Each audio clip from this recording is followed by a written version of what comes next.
জয় গুরু। নমস্কার সকলকে।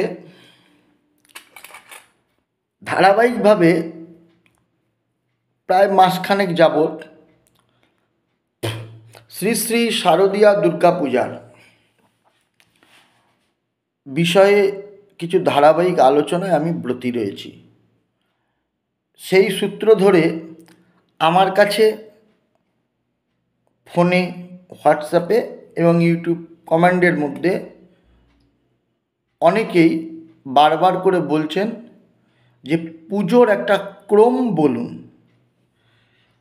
কল্পারম্ভের ক্রম, বোধন পূজার ক্রম, আমন্ত্রণ ও অধিবাসের ক্রম, সপ্তমী পূজার ক্রম ইত্যাদি। আমি ঠিক করলাম, মানুষ যখন এতটা বলছেন, আমি ওদের কাছে কৃতজ্ঞ।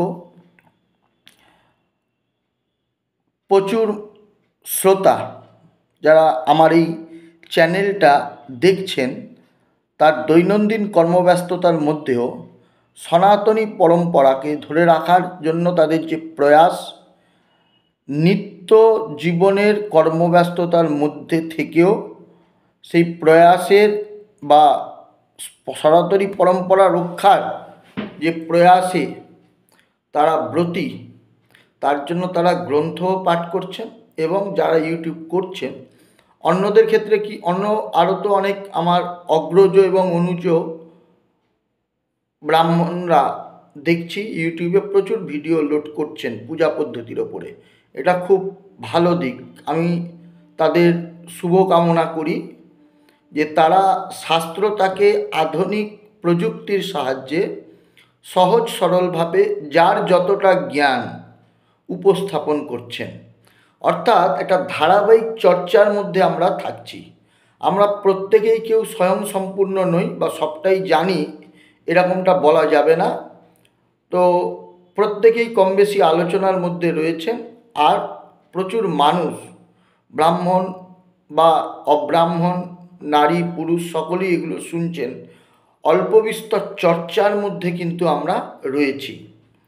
এই যে যারা তাদের কর্মব্যস্ততার মধ্যেও এই ইউটিউব মাধ্যমটির সাহায্যে এই শাস্ত্রীয় আলোচনা শুনছেন, মন্তব্য রাখছেন, তাদের কাছে আমরা যারা ইউটিউব করি তারা প্রত্যেকেই কিন্তু কৃতজ্ঞ। আমিও কৃতজ্ঞ। তারা তাদের সুচিন্তিত মতামত দেন।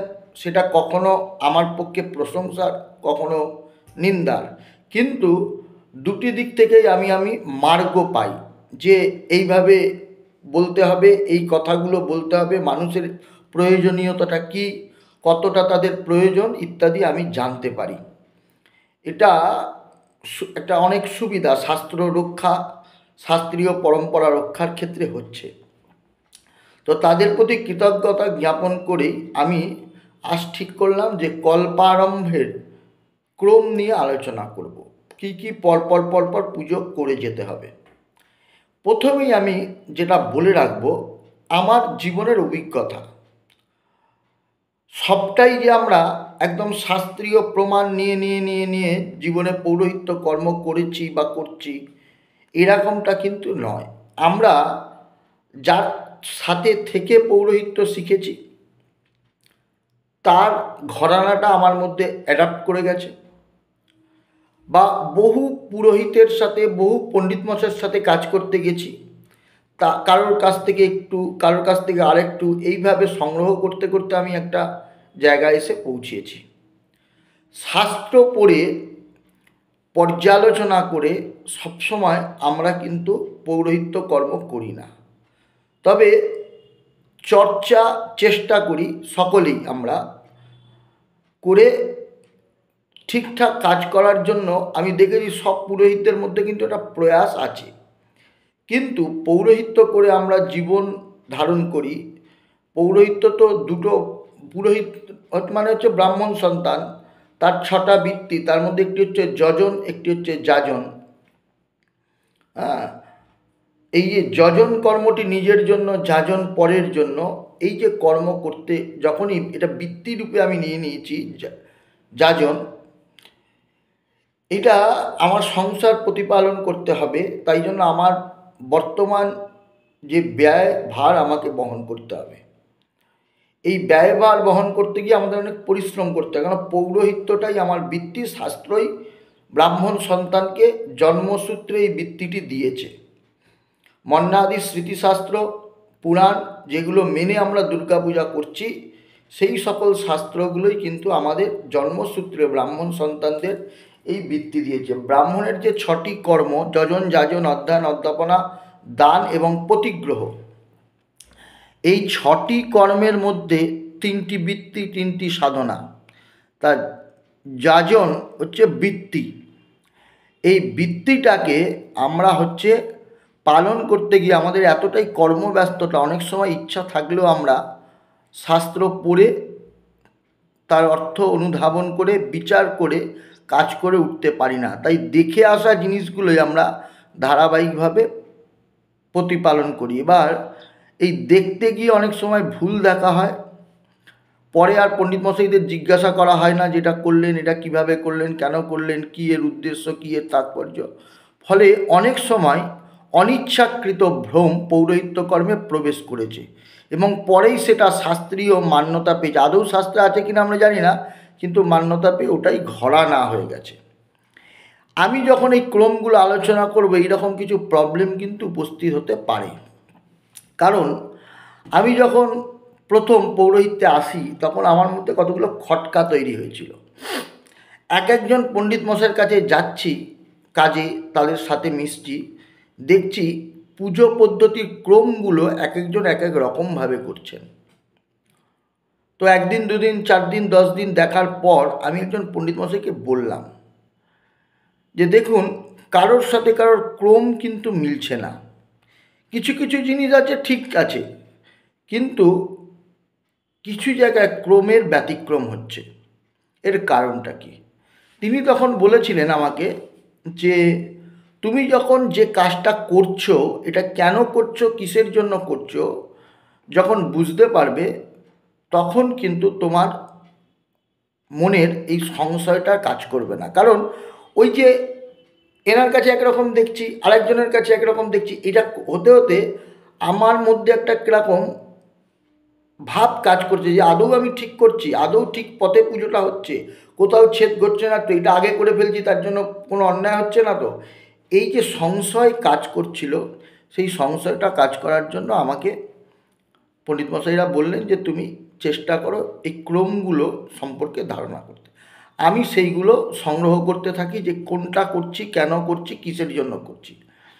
তার যে তাৎপর্যের ফসল, সেটা আমার দুর্গাপূজা অনুশীলন বলে যে গ্রন্থটি আমি লিখেছি, তাতে কিন্তু আমি ওই যে ভাবার্থগুলো, যে যেমন জলশুদ্ধি করছি, মণ্ডল অঙ্কন করছি, বা ভূতশুদ্ধি করছি, ন্যাস করছি, কেন করছি, এর প্রাসঙ্গিকতা কী, কেন করতে হবে, এইগুলো যখন মানুষ জেনে যাবেন পুজো করার সময় বা পুজো করার আগে, তখন কিন্তু তার এই ক্রমগুলোর প্রতি আরও নিষ্ঠা, মানে ছেড়ে যাওয়া, বাদ দিয়ে দেওয়া, এইগুলো করতে তিনি পারবেন না।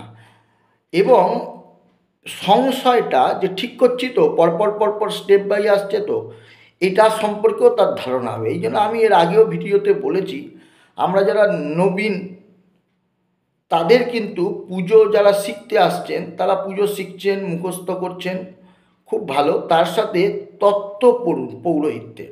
আমি যেই কারণে এখন পর্যন্ত কোনো পুজো পদ্ধতির বই লেখার চেষ্টা করি না, কারণ আমাদের সমাজে অনেক বিদগ্ধ পণ্ডিত মশাইয়ের লেখা পূজা পদ্ধতি আছে, সেই রকম প্রয়োজনীয়তা না হলে লেখার প্রয়োজন নেই। কিন্তু যেটার অভাব আছে সেটা পৌরোহিত্য কর্মের বিভিন্ন রিচুয়ালস, বিভিন্ন অনুষ্ঠান, তার যে গভীরতা, তার যে তাৎপর্য, এটা যজমানরাও জানেন না। তাই তারা এগুলোকে করাটা অপ্রাসঙ্গিক মনে করেন। আদৌ করে কী লাভ, করলে কি হয়, তার জন্য তারা ফর্দ লিখে দেওয়ার পর ফর্দ থেকে কাটাকাটি করেন। এটাই কারণ, তারা বোঝেন না যেটা করতে হবে, কেন করতে হবে, কিসের জন্য করতে হয়, কাটাকাটি করেন। পৌরোহিত্য যারা আমরা করি, আমরাও বুঝি না বলে অনেক সময় বাদ দিই, অথবা করতে গিয়ে ইন্টারেস্ট পাই না।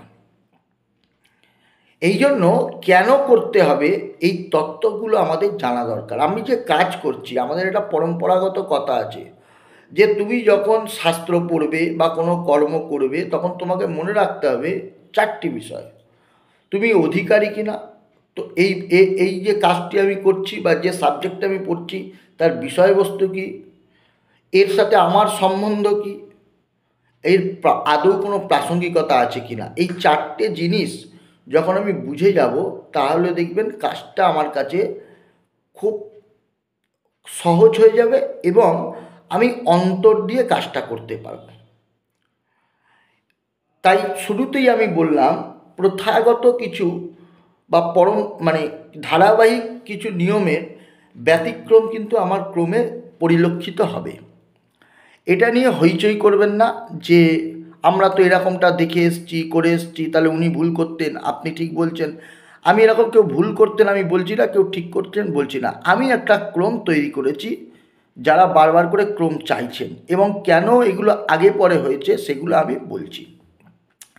যেমন ধরুন, যে কোনো কর্মের শুরুতে প্রথম কাজ ধূপ প্রদীপ প্রজ্বলন করা। সনাতনী পরম্পরায় অগ্নি হচ্ছে প্রকাশ্য দেবতা, তিনি হচ্ছেন গুরু। কার না? ব্রাহ্মণের। গুরুরগ্নি দ্বিজাতীনাং বর্ণানাং ব্রাহ্মণ গুরু। তাহলে চতুর্বর্ণের এই যে সমাজ, এই সমাজে ব্রাহ্মণ হচ্ছে ক্ষত্রিয়, বৈশ্য এবং শূদ্রের গুরু। ব্রাহ্মণের গুরু হচ্ছেন অগ্নি। তো অগ্নি প্রজ্বলন করলে গুরুকে উপস্থিত রাখা হয়। তাই কর্মের প্রারম্ভেই প্রদীপ এবং ধূপ প্রজ্বলন এবং মঙ্গল বাদ্যের ধ্বনি, এইটা কিন্তু কর্তব্য সবার আগে। এই যে মঙ্গল বাদ্য, এই মঙ্গল বাদ্যের মধ্যে সবসময় যে ঢাকি থাকতে হবে তা নয়, শঙ্খ এবং ঘণ্টা এই দুটির উপস্থিতিতেই কাজ হয়ে যেতে পারে।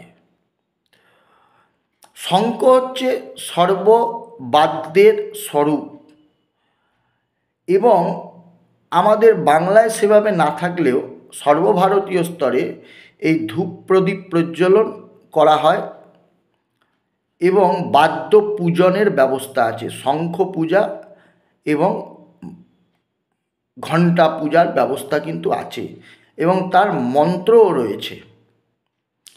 তাই মঙ্গল বাদ্যের পূজা, দীপ প্রজ্বলন, ধূপ প্রজ্বলন করে মঙ্গল বাদ্যের ধ্বনি করে প্রথম মঙ্গলাচরণ করতে হয় যে কোনো কর্মের, কেবল কল্পারম্ভ বলে নয়। আমরা কিন্তু কোনো কর্মের শুরুতেই সেই অর্থে মঙ্গলাচরণ করি না। আমরা প্রথমেই আসনে বসে গিয়ে ধপ করে কি করি না, আচমন শুরু করে দিই। মঙ্গলাচরণ কিন্তু করাটা উচিত। আপনি দেখবেন কেবল পূজার ক্ষেত্রে নয়, সনাতনী পরম্পরা বা সংস্কৃত সাহিত্যের, সংস্কৃত বাংময়ে যখনই কোনো গ্রন্থ রচিত হয়েছে সেখানে শুরুতে কিন্তু মঙ্গলাচরণের ব্যবস্থা রয়েছে। সে কালিদাস থেকে আরম্ভ করে সমস্ত কবি সাহিত্যিক সংস্কৃতে দেখবেন মঙ্গলাচরণ দিয়ে শুরু করেছেন। কেন না? নির্বিঘ্ন পরিসমাপ্তি কামনায়। অর্থাৎ আমি যে কাজটি করছি সেটা সাহিত্য রচনা হোক, যাত্রা হোক, অথবা যাত্রা মানে কোথাও যাওয়ার ব্যাপার বলছি, যাত্রা হোক, পূজা পদ্ধতি হোক, মঙ্গলাচরণ দিয়ে করলে সেটা কি নির্বিঘ্ন পরিসমাপ্তি কামনায় মঙ্গলাচরণ। তারপরেই আমাকে আচমন করতে হবে এবং বিষ্ণু স্মরণ করতে হবে। আচ্ছা, এরপরে কুশাঙ্গুরি ধারণ, তারপর গন্ধাদি অর্চনা, সামান্যর্ঘ্য স্থাপন, দ্বার পূজা, মাসভক্ত বলি, দিগবন্ধন, বিঘ্নাপসারণ, ভূমি শোধন, আসন শুদ্ধি, পুষ্প শুদ্ধি, কায়া শুদ্ধি, মন্ত্র শুদ্ধি, পঞ্চগব্য ও পঞ্চামৃত শোধন, প্রাণায়াম। তারপরে ইষ্টমন্ত্র জপ ও জপ সমাপন, সূর্যার্ঘ্য, ভূতশুদ্ধি, আত্মপ্রাণ প্রতিষ্ঠা, প্রণব মন্ত্রে প্রাণায়াম, মাতৃকান্যাস, অঙ্গ ও করন্যাস, অন্তর্মাতৃকান্যাস, বাহ্য মাতৃকান্যাস, সংহার মাতৃকান্যাস, পীঠন্যাস, মূল মন্ত্রে প্রাণায়াম, ঋষ্যাদিন্যাস, মূল মন্ত্রে কর ও অঙ্গন্যাস, ব্যাপকন্যাস, দেবীর ধ্যান, দেবীর মানস পূজা, বিশেষার্ঘ স্থাপন, পীঠ পূজা, বেদী ও বিতান শোধন, ঘটস্থাপন, কাণ্ডরোপণ, সূত্রবেষ্টন,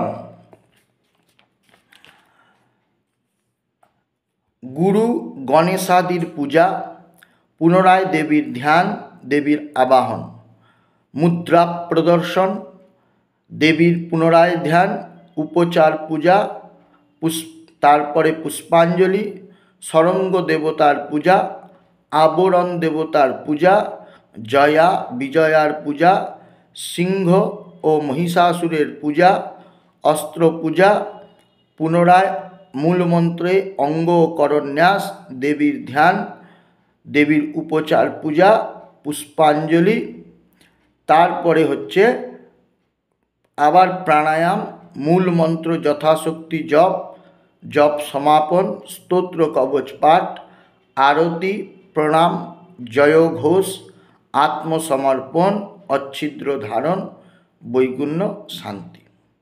এই হচ্ছে কল্পারম্ভ পূজার একটা ক্রম। বিতর্কটা হবে কোথায়? আমি একটা করে পয়েন্ট বলে রাখি। প্রথম যে পয়েন্টটা হতে পারে, কেউ বলতে পারেন যে আমাদের যে এই যে ক্রমটা কল্পারম্ভের পূজা বললাম, এটা কৃষ্ণা নবম্যাদি, প্রতিপদ আদি অথবা ষষ্ঠাদি কল্পারম্ভ যারা করেন তাদের ক্ষেত্রেই এই ক্রমটা প্রযোজ্য। সপ্তমীতে যারা কল্পারম্ভ করবেন তারা কিন্তু এই ক্রমে পুজো করবেন না। আমি বলে দিলাম, ধরুন কৃষ্ণা নবমীতে আপনি কল্পারম্ভ করেছেন, কৃষ্ণা নবমী থেকে শুক্লা ষষ্ঠী পর্যন্ত এই ক্রম ধরে প্রত্যেক দিন আপনাকে পুজো করতে হবে মায়ের। আপনি শুক্লা প্রতিপদাদি কল্পারম্ভ করেছেন, তাহলে আপনাকে এই ক্রম ধরে শুক্লা প্রতিপদ থেকে শুক্লা ষষ্ঠী পর্যন্ত এই ক্রম ধরে পুজো করতে হবে। কেবল ষষ্ঠাদি কল্পারম্ভ যদি করেন, কেবল ষষ্ঠীর দিন এই ক্রমে আপনাকে হচ্ছে পুজো করতে হবে মায়ের। সপ্তমী থেকে কিন্তু পুজো পদ্ধতির কিছু ভিন্নতা বা কিছু সংযোজন বিয়োজন হবে। আমি এটা খালি কল্পারম্ভের পুজো বললাম। এবার সমস্যাটা কোথায় হবে? যাদের ধরুন ব্রতী সংকল্প করল না, বা যাদের পুজো আপনি পুরোহিত,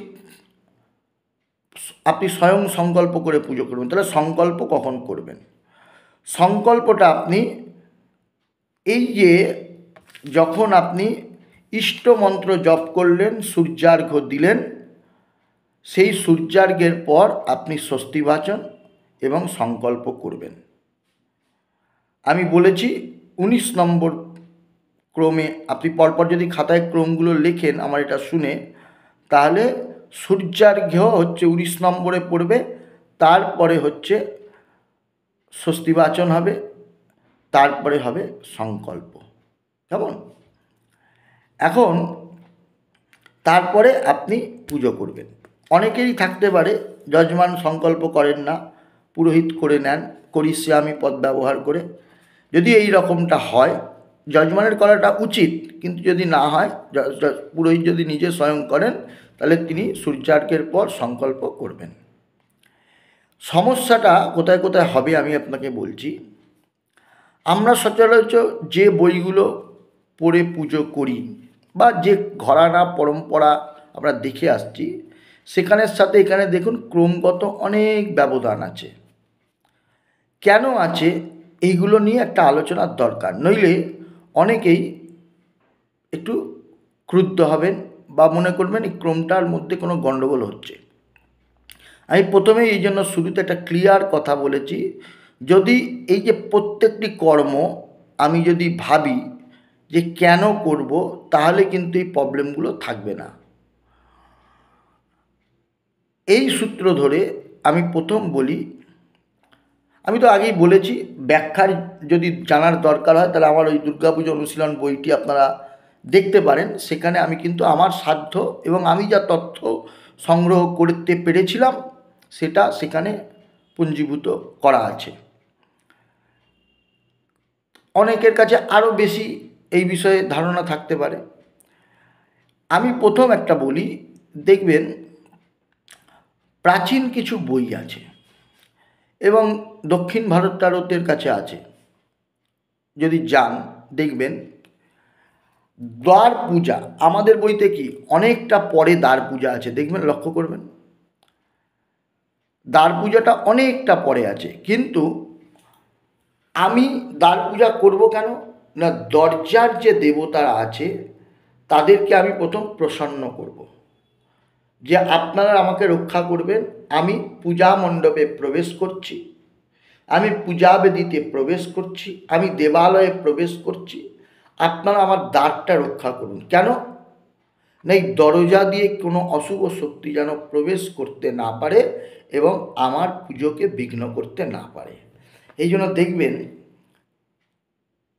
শাস্ত্রের বচন কি, যিনি পূজা করবেন তিনি পূজার জন্য স্বয়ং জল, পুষ্প, কুশ এবং পত্রাদি সংগ্রহ করবে। এই কথাটা কিন্তু শাস্ত্রীয় কথা, এটা আমার কথা নয়, এটা কিন্তু বলা আছে। আমি বলছি একটা কথা, আপনারা যারা দেখেন বা দেখে এসছেন, অনেকের কাছেই আমার কথাগুলো নতুন নতুন মনে হতে পারে। একটু যদি বইপত্রগুলো গভীরে ঘাটা যায়, বা ট্র্যাডিশনাল পণ্ডিত, মানে কর্পোরেট লেভেলের পণ্ডিত নন, ট্র্যাডিশনাল পণ্ডিত মশাইদের সাথে যদি আপনি একটা সঙ্গত করেন, তাহলে আমার কথার সত্যতা অনেক প্রমাণ পেয়ে যাবেন। পণ্ডিত বলতে যা বোঝায় সেই রকম। কীরকম সত্যতা না, পূজক তিনি কিন্তু স্বয়ং কুশ, দুর্বা, তুলসী, বিল্বপত্র, পুষ্প এবং জল সংগ্রহ করবেন। এবং জল সংগ্রহ করার সময় জলপাত্র, ধরুন আমি নদী থেকে বা পুকুর থেকে জল নিয়ে আসছি, জলটা তোলার পর ধরুন এটা আমার জলের ঘটি, আমি কিন্তু জলের ঘটি এইভাবে আনতে পারবো না, আমাকে জলের ঘটি এইভাবে আনতে হবে। এইভাবে নিয়ে আসলে পরে ওই জলে পুজো হবে না, এইভাবে জল আনতে হবে, ঠিক আছে? এইটা নিয়ে আমি কোথায় আসবো, দ্বার দেশে আসবো। এই দ্বারের কাছে এসে আমার প্রথম এই জন্য ফুল সংগ্রহ করবেন কিভাবে, ফুল বলছে যে এক হাতে সাজি থাকবে, ফুল পারবেন সাজিতে রাখবেন। কেমন, এই যে অনেকে কাপড়েরটাকে কায়দা করে বেঁধে নিয়ে তার মধ্যে ফুল ফেলে দিয়ে, এরকমটা হবে না সাজিতে। এবার নিয়ে সাজিয়ে এনে আমি দরজার কাছে রাখলাম বা মণ্ডপের কাছে রাখলাম, সেই মণ্ডপের সামনে দাঁড়িয়ে আমি আচমন করব, করে প্রথম আমার কাজ হবে দরজা পুজো, কারণ আমি দরজা দিয়ে ঢুকবো। তা যে দরজাটা দিয়ে ঢুকবো ওই দরজার দেবতাকে আগে আমি প্রসন্ন করব। তিনি, আমি যে ঢুকছি তাকে জানান দিয়ে গেলাম, তাকে পূজা করে প্রসন্ন করে গেলাম। হ্যাঁ, তারপরে হচ্ছে আমি ঢুকে গেলাম, ঢুকে গিয়ে এবার আমি পরবর্তী কাজগুলো করব। কিন্তু যে কোনো কারণ কেন হয়েছে আমি বলতে পারবো না, কিন্তু যে কোনো কারণে হোক প্রচলিত যে গ্রন্থদিগুলো রয়েছে ওখানে কিন্তু দেখবেন দ্বার পুজোটা অনেক দূরে চলে গেছে। এই বিষয়ে আমি এর আগেও বলেছি, পূজা প্রদীপ সচ্চিদানন্দ সরস্বতীজির যে বইটা আছে ওখানে কিন্তু এইগুলো নিয়ে ছোট ছোট আলোচনা কিন্তু খুব সুন্দর আছে।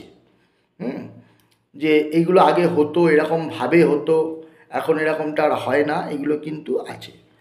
এগুলো কিছু অবক্ষয় হয়েছে, যেমন ব্রাহ্মণের গায়ত্রীতে নিগমানন্দ সরস্বতীজি তত্ত্বমালায় লিখেছেন যে তিনি সারা ভারতবর্ষ পরিক্রমা করেছিলেন, বাংলাতেই উনি দেখেননি, কিন্তু বাংলার বাইরে সব স্টেটে দেখেছেন যে ব্রাহ্মণ 3টি প্রণবযুক্ত গায়ত্রী জপ করেন, কিন্তু আমরা এখানে 2টো প্রণবযুক্ত গায়। আমি যদি কাউকে বলি ভাই গায়ত্রী মন্ত্র বল, মন্ত্র কোথা থেকে শুরু, সবাই বলে দেবে ওম ভূর্ভুবস্ব, এটা কিন্তু তা নয়। এইরকমগুলো হয়, আমি আলোচনা প্রসঙ্গে বলছি। গায়ত্রী মন্ত্র শুরু হলো তৎসবিতুর থেকে এবং গায়ত্রী মন্ত্র পাঠের যে বিধি দেওয়া আছে তাতে বলা আছে গায়ত্রীর শুরুতে এবং অন্তে প্রণব ব্যবহার করতে হবে। গায়ত্রীর শুরুটা কোথায়? তৎসবিতুর থেকে, ওখান থেকেই দেখবেন 24টা অক্ষর পাবেন। ভূর্ভুবস্ব থেকে নয়, ভূর্ভুবস্ব হচ্ছে ব্যাহিতি। যাজ্ঞবল্ক্য বলেছেন ব্যাহিতি যুক্ত গায়ত্রী পাঠ করবেন, আবার ব্যাহিতির পূর্বে প্রণবের ব্যবহার করবেন, তাই ওম ভূর্ভুবস্ব হয়েছে। তো এইগুলো আমাদের চর্চার অভাবে কোথাও গিয়ে একটা আমরা নিজেদের যে পরম্পরা বা পরম্পরাগত যে চর্চা সেগুলো কিন্তু হারিয়ে যাচ্ছে। নিগমানন্দ তার তত্ত্বমালার প্রথম খণ্ডে এই গায়ত্রী সম্পর্কে এইগুলো নিয়ে বিস্তৃত আলোচনা করেছেন, খুব সুন্দর আলোচনা, যে কিভাবে বাংলার থেকে আস্তে আস্তে এইগুলো পরম্পরাটা বিলুপ্ত বা চর্চা বিলুপ্ত হওয়ার কারণে ওই কাঁচের ওপরে যেমনি ধুলো পড়লে তাতে আর মুখ দেখা যায় না, তেমনি আমাদের এই বাংলাতেও শাস্ত্রের ওপরে কোথাও একটা আবরণ পড়ে যাচ্ছে। ফলে কি হচ্ছে যে ওইগুলো গণ্ডগোল। এই যে শুরুতেই বললাম দ্বার পূজা, যেটা অনেকটা পেছনে আছে, আমি দেখুন আমার ক্রমে সেটাকে শুরুতে নিয়ে এসেছি। কেন না, যতটা যুগ এবং কালের নিরিখে শাস্ত্রীয় মান্যতাটা ধরে রাখা যায়। এখন আমি যদি কলকাতা শহর বা কোনো মেট্রোপলিটন সিটিতে বলি যে পুরোহিত গিয়ে আপনি হচ্ছে ফুলকুশ কিনে নিয়ে ফুল সংগ্রহ করুন, কুশ সংগ্রহ করুন, তাহলে পারবে না। কেন পারবে না? প্রথম হচ্ছে কুশ দক্ষিণায়নে এখন আর কাটা যাবে না, কেন কৌশী অমাবস্যা চলে গেছে, উত্তরায়ণের জন্য অপেক্ষা করতে হবে, কুশ নিষিদ্ধ। ফুল তুলতে কোথায় যাবে? মেট্রোপলিটন, সব তো কিনে আনা ফুল। জল তুলতে কোথায় যাবে? গঙ্গা থেকে নয় নিয়ে আসতে হবে, বা কোনো নদীর জল বেশি পরিমাণে নিয়ে এসে রাখতে হবে, অথবা ট্যাপ কলের জল নিয়ে আসতে হবে। এই রকম প্রবলেম কিছু আছে। এখন প্রবলেম আছে তার মানে তাই জন্য আমি পুরো পুজোটাই তুলে দেবো তা তো হয় না। প্রবলেমটার মধ্যেই আমি পুজোটা চালু রাখবো। যেমন পরীক্ষায় 100 নম্বরের মধ্যে 20 নম্বর লিখতে না পারলেও 80 নম্বরের উত্তর আমি করে থাকি বা করে আসি, তাই আমি বর্তমান পরিবেশ পরিস্থিতিকে যতটা শাস্ত্রীয় মান্যতা বজায় রেখে করা যায় করার চেষ্টা করব। এই জন্য আমি এই ক্রমটাকে এইভাবেই করেছি, যেটা আমার পুজো করে আত্মতুষ্টি হয়। এবং পণ্ডিত মশাইদের সামনেও যখন আমি বসে এইভাবেই পুজো করেছি ক্রমে, তারা কিন্তু আমাকে কোনো সময় ভুল বলেননি। যেখানে ভুল করেছি সেখানে ওনারা ভুল বলেছেন, আমি সংশোধন করে নিয়েছি। এখনও যদি কোথাও ভুল করি পণ্ডিত মশাইরা বলেন, আমি চেষ্টা করি সেগুলো সংশোধন করে নেওয়ার। কিন্তু এই যে ক্রমটা আমি করেছি, এই ক্রমের ভুল কিন্তু ওনারা বলেননি। তার কারণটাও আপনাদের আমি পরপর দেখিয়ে দিচ্ছি। আমি প্রথম ক্রমে বলেছি ধূপ প্রদীপ জ্বালা, মঙ্গল বাদ্যের ধ্বনি এবং মঙ্গলাচরণ। এই মঙ্গলাচরণের কারণ বলেছি যে নির্বিঘ্নে কর্মটা শেষ করার জন্য আমার মঙ্গলাচরণ।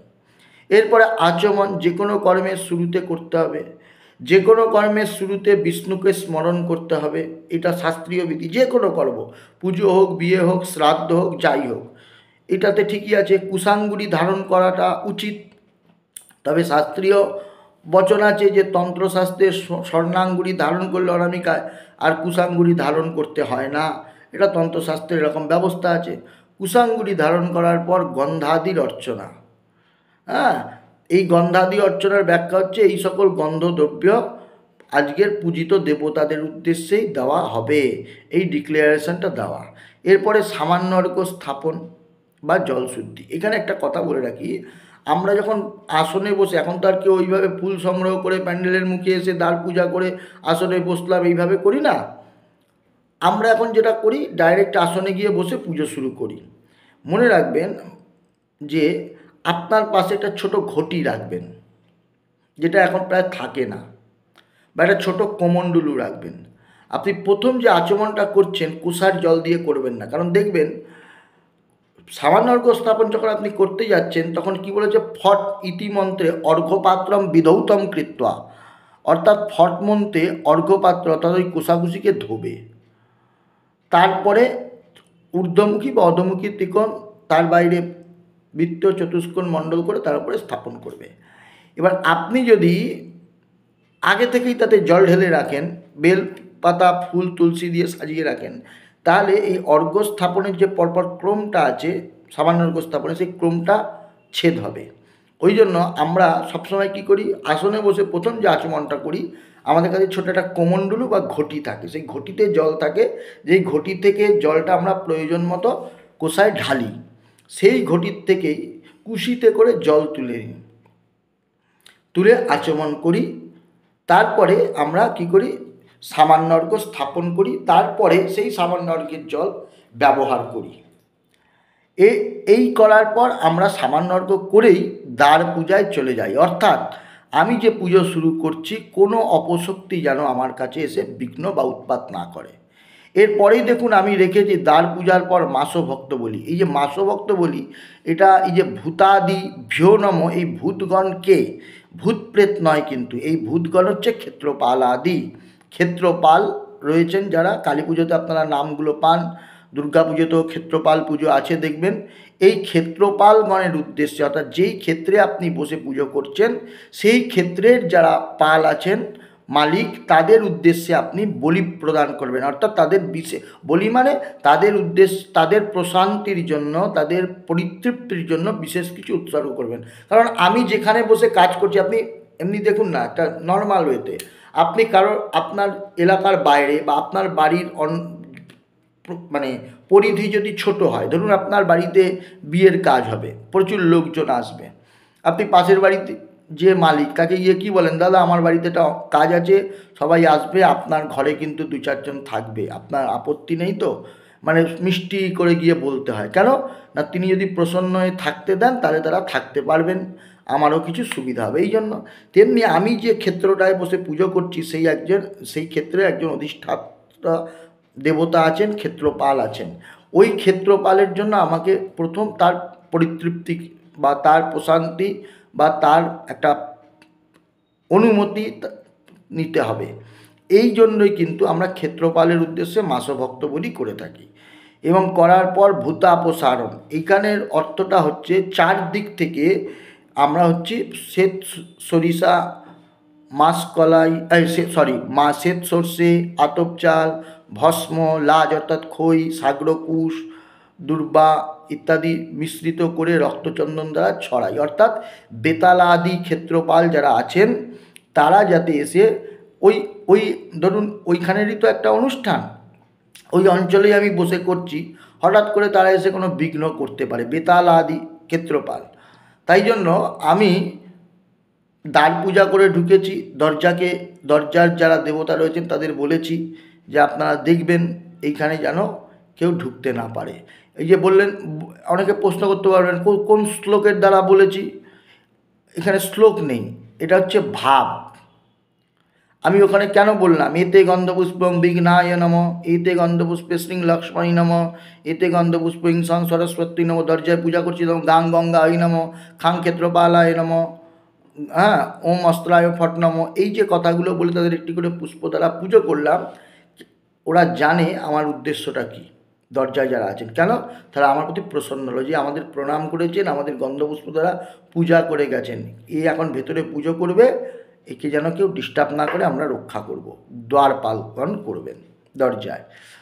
তেমনি এই ক্ষেত্রপালদের আমি যদি পুজো দিয়ে দিই, তারপরে তারা আমাকে আর ডিস্টার্ব করতে আসবে না, এবং আমি তারা যাতে না আসে আমার এলাকার মধ্যে, তাই জন্য আমি চারদিকে শ্বেত সর্ষে আরও সব দ্রব্যগুলো যেগুলো বললাম, অক্ষত, সিদ্ধার্থ, লাজ অর্থাৎ খই, সিদ্ধার্থ মানে শ্বেত সর্ষে, সাগ্রকুশ, তারপরে ভস্ম, তারপরে রক্তচন্দন, দুর্বা, এগুলো মিশ্রিত করে ছড়িয়ে দিলাম। অর্থাৎ চারদিক আমার একটা বন্ধন, লক্ষণ রেখার মতো বন্ধন হয়ে গেল।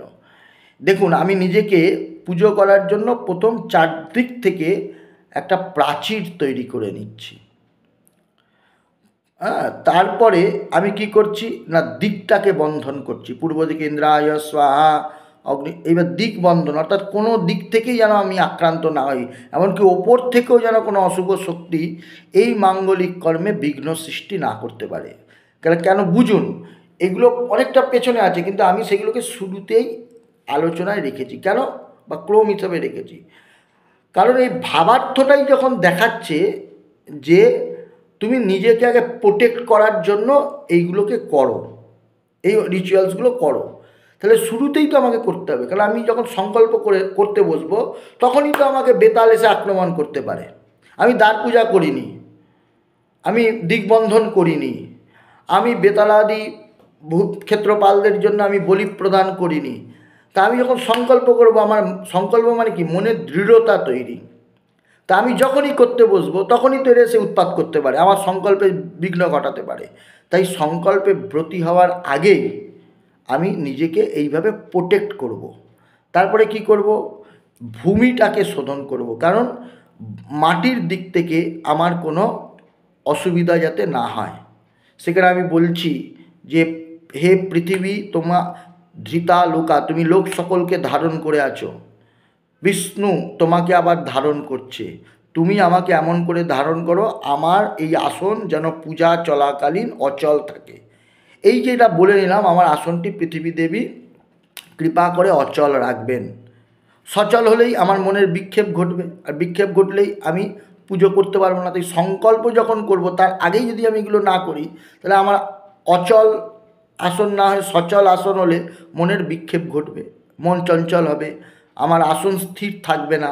তাই শুরুতেই আমি এই প্রার্থনাগুলো করছি যে আমি যে সংকল্প করতে যাব, তারপরে আমি সংকল্পকৃত কর্ম করব, তার পূর্বে থেকেই আপনাদের অনুরোধ করছি আপনারা দয়া করে আমাকে রক্ষা করুন, আমি যেন ঠিকভাবে সংকল্পও নিতে পারি এবং সেই সংকল্পকৃত কর্ম ঠিকভাবে করতেও পারি। এটা গেল একটা তাত্ত্বিক দিক। আর একটা দিকও আছে, ধরুন অনেক বইতেই আমি দেখেছি শুরুতে একটা সূর্যার্ঘ। আপনি যখন বলছেন জলশুদ্ধি, অর্থাৎ জলটা অশুদ্ধ, পুষ্প শুদ্ধি মানে পুষ্পটা অশুদ্ধ, আপনি শুদ্ধি করবেন। তাহলে যখন পুষ্প আপনার অশুদ্ধ, জলও আপনার অশুদ্ধ, তাই শুদ্ধ করবেন বলে পুজো করতে বসে ঠিক করে নিয়েছেন, তাহলে আপনি আগে যখন সূর্যার্ঘটা দিচ্ছেন ওই অশুদ্ধ ফুল অশুদ্ধ জল দিয়ে সূর্যার্ঘ করবেন কেন? এটা হচ্ছে দ্বিতীয় একটা ভাব। তাই সূর্যার্ঘ দিন, পঞ্চদেবতার পূজা করুন, যাই করুন, সবার আগে শুদ্ধিকরণের কাজটি কমপ্লিট করুন। এটাই হচ্ছে, এই জন্যই আমার ক্রমের কিছু ব্যতিক্রম কিন্তু কিছু বইয়ের সাথে ঘটতে পারে। এখানে রেড়ে করে দয়া করে উঠবেন না, নিজ গুণে ক্ষমা করবেন। এই যে আসন শুদ্ধির পরে আমি কি করছি, পুষ্পশুদ্ধি আপনাদেরকে বলেছি। কিনে আনা ফুলের, এর আগে আমি পুষ্প নিয়ে অনেকগুলো ভিডিও করেছি একদম গোড়ার দিকে, সেখানে পুষ্প বিষয়ে বিভিন্ন আলোচনা আছে। তো পুষ্প শুদ্ধির প্রসঙ্গ আছে, একটু দেখে নেবেন কষ্ট করে। দ্রব্য শুদ্ধির মধ্যে পুষ্প শুদ্ধি পড়ে, তাই এটা করতে হবে। তারপরে নিজের কায়া শোধন, অর্থাৎ শরীরকে শুদ্ধি, যে মন্ত্রে আমি পুজো করবো অর্থাৎ হ্রিং মন্ত্র, এই হ্রিং মন্ত্রের শুদ্ধি করতে হবে। তার মানে অং হ্রিং অং, আং হ্রিং আং, এইভাবে হচ্ছে মন্ত্রকে শুদ্ধিকরণ করতে হয়। মন্ত্রশুদ্ধির ক্রমও শাস্ত্রে লিখিতভাবে আছে। এরপরে পঞ্চগব্য এবং পঞ্চামৃত শোধন। এই যে পুরো শুদ্ধির চ্যাপ্টারটা আমার হয়ে গেল, হয়ে যাওয়ার পরেই প্রাণায়াম করতে বলছি আমি। কেন? দেখুন, প্রাণায়ামের একটা গুরুত্ব কিন্তু পূজা পদ্ধতিতে প্রচুর। প্রাণ আয়াম অর্থাৎ শরীরে যা উদ্বেগ, যে চঞ্চলতা, যে অস্থিরতা, তার মূলে হচ্ছে বায়ু। এই বায়ুকে যদি আপনি নিয়ন্ত্রণ করতে না পারেন, তাহলে আপনি ঠিক করে সংকল্পও করতে পারবেন না, আর সংকল্পকৃত পূজাদি কর্মও করতে পারবেন না। তাই শাস্ত্র বারবার প্রাণায়াম করার কথা বলছেন, তাই জন্য আমি এখানে একটা প্রাণায়ামের কথাও কিন্তু বলেছি। তারপরে ইষ্টমন্ত্র জপ, গায়ত্রী মন্ত্র জপ রাখিনি। কেন? গায়ত্রী মন্ত্র জপ আপনার পূর্বাহ্ন সন্ধ্যায় হয়ে যাওয়ার কথা, আবার আপনি মধ্যাহ্ন সন্ধ্যা করবেন, তখন গায়ত্রী করবেন। পুজো করতে বসলেই গায়ত্রী করতে হবে এইটা কিন্তু নেই। গায়ত্রী ব্রাহ্মণের নিজের সাধনার একটা মন্ত্র, নিজের সাধনা। এটা যজমানের জন্য জপ করে দিতে হবে, যজমানের সংকল্পকৃত কর্মে বসে জপটা করতে। যদি আপনি বাড়ির থেকে সন্ধ্যা না করে আসেন তাহলেই করতে হবে, কিন্তু যদি আপনি সন্ধ্যা পূর্বাহ্নে করে ফেলেন, প্রাতঃসন্ধ্যা করাটা উচিত, নইলে তো আপনি বরণও নিতে পারবেন না বা সংকল্পকৃত কাম্যকর্মেও ব্রতী হতে পারবেন না। তাই জন্য আমি এখানে কিন্তু গায়ত্রী জপ রাখিনি, কিন্তু গুরু ইষ্ট মন্ত্র জপের কথা আমি এখানে বলেছি। এবং জপ করলেই জপ সমাপন করতে হয়। তারপরে রেখেছি সূর্যার্ঘ। সূর্যার্ঘ না দিয়ে কোনো কর্মে ব্রতী হওয়া যায় না। তাই শুদ্ধিকরণটা কমপ্লিট হলেই ইষ্টগুরুকে স্মরণ করে তারপরে আপনি সূর্যার্ঘ দেবেন, কেন একমাত্র প্রকাশ্য দেবতা। এরপরে আমি রেখেছি হচ্ছে ভূত শুদ্ধি, যেটি না করলে দেবত্ব লাভ হয় না এবং নিজে দেবতা না হলে দেবতার পূজা করা যায় না। এরপরে আত্মপ্রাণ প্রতিষ্ঠা, নিজের শরীরটি যখন দেবতার শরীরে রূপান্তর হয় সেই দেব শরীরের উপাস্য দেবীকে প্রতিষ্ঠা করতে হয়। তারপরে প্রণব মন্ত্রে অর্থাৎ ওঙ্কার মন্ত্রে প্রাণায়াম, এর একটা বিনিয়োগ মন্ত্র আছে। ওমস্য প্রণবমন্ত্রস্য প্রজাপতি ঋষির গায়ত্রী ছন্দ্য পরমাত্মা দেবতা অকার বীজম উকার শক্তি মকার কীলকম প্রণবেন প্রাণায়ামে বিনিয়োগ। এই মন্ত্রে বিনিয়োগ মন্ত্র পাঠ করে প্রণব মন্ত্রে প্রাণায়াম করতে হয়। তারপরে ন্যাস, ন্যাস কেন করবেন? নিজের শরীরের প্রত্যেকটি অঙ্গ প্রত্যঙ্গ মাতৃকা বর্ণের স্থাপনের দ্বারা নিজের শরীরটা দেব শরীরে রূপান্তর করা। তারপরে পিঠন্যাস, প্রাণায়াম, এর পরেরগুলো দেখবেন আপনার বইয়ের সাথে মিলে যাচ্ছে। এই গোড়ার দিকেই একটু ব্যতিক্রম দেখা যাবে। তাই জন্য আমি এই বিষয়টা বলে দিলাম, ক্রমটাও বলে দিলাম। আশা করি এর যারা জানতে চেয়েছেন তাদের এটা কাজে লাগবে। জয় গুরু।